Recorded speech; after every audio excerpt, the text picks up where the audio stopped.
It is morning here, so there's no news to speak of yet. But there will be. It's clear as crystal that the root of all evil is exactly that, and those in whom it is blooming are the enemy of humanity. The bankers are the problem. The bankers manufacture recessions and depressions to exert a greater control over social and political structures. The bankers create and finance the wars on both sides of the conflicts. The bankers orchestrate famine, poverty, and want. The bankers control the policies that control the media and the education system that is operated to maintain ignorance in the public so that they can be shorn like sheep. The bankers launder the drug money and keep drugs illegal. The bankers are the problem. The international banker is the scum of the earth, and they have to be brought to account. What will accomplish this? There are several possibilities. One of them is a real run on Wall Street, where the public goes into their offices and dispenses frontier justice on their person. The other is some kind of cosmic intrusion of forces that I won't begin to speculate on. And the other is some kind of financial miracle in which they actually wind up broke. But I don't know how something like that would work. The most likely is a combination of the first two, where the second channels through the first. Once the cost of food, lodging, and fuel hits a certain point, the public will be universally galvanized by the force that builds up from the pressure of their asses against the wall. We can be there in a few days. Once the system begins to collapse, it will have its own speed of free fall, and things will move at a spectacular rate of change. It will be like the way weather can suddenly transform in the South Seas. At the point when this begins to occur, the probability of global conflict will accelerate to maximum thrust. This is the primary truth about imperial currency activity. When the money goes south, violent attention goes east. Yes, maybe it will all just limp along on crutches while plastered with band-aids, but that goes contrary to the mathematics. You can spread the numbers only so thinly, or you can only press them together so much, and you're going to get holes appearing in the net all over the place, or you're going to get implosion. Do I have any idea what I'm talking about?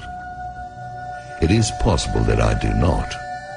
There's an area where allegorical poetry gains a mystical influx of metaphysical certainty that is no different from the theoretical physics, where theory is just another word for things we don't want to accept as inevitable.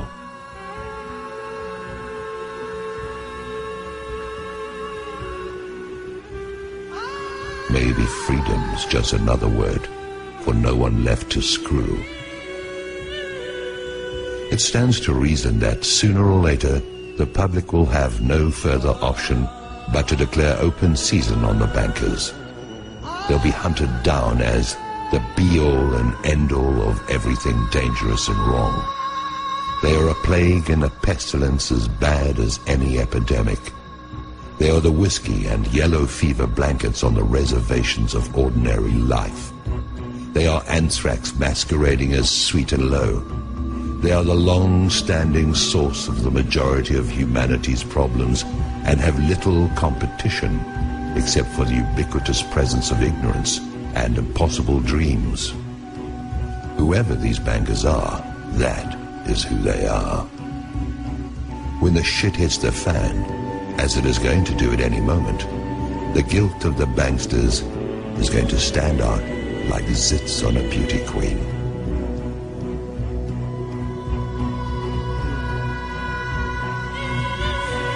transformation in the mind of the public is going to be immediate. People watch the news, and although it is nothing more than garbage and lies, the players have all been seen there. They've been seen in Congress, and they've been seen wherever the lies created to defend them have been publicized. They are a known quantity. There is no argument of any kind that can be used to generate sympathy for the bankers, who are either behind or finance every outrage against the public that is in existence. Now, their day is at hand, and they show no signs of having any kind of clue. They sit at their vanities and admire their image like Marie Antoinette. They whoop it up like Louis XVI in Versailles, surrounded by gold leaf wallpaper and sycophants, while they diddle the sons and daughters of a dying empire that they brought to pass. There is mercy to be found here, but none of it can be for the banksters who have acted with none in their intentional efforts to beggar, mutilate, maim and destroy anyone and everyone who is not them. That mercy is for the public who, like Lefty, only did what he had to do. I try to get my heart and head around it. I try to see an out for everyone, but the only out I can see for the banksters is out of our lives, and marched still living through the gates of hell, where they can reunite with the banker-in-chief. I'm not the judge or executioner. I'm an observer who's never had enough money to even think about the banks in the first place. Now the bankers tightly grasp what is going to turn into flaming coals in their hands. Judgment is going to cry out from the earth they walk upon and have plundered at will. That will is now going to be drained away into fear and apprehension. Their fortress walls are going to fall away. Their protectors are going to turn on them. Their holdings are going to dissolve and spill from their fingers like a handful of sand. I wouldn't want to be a bankster today, or on any other day. The existence of a system has kept them safe.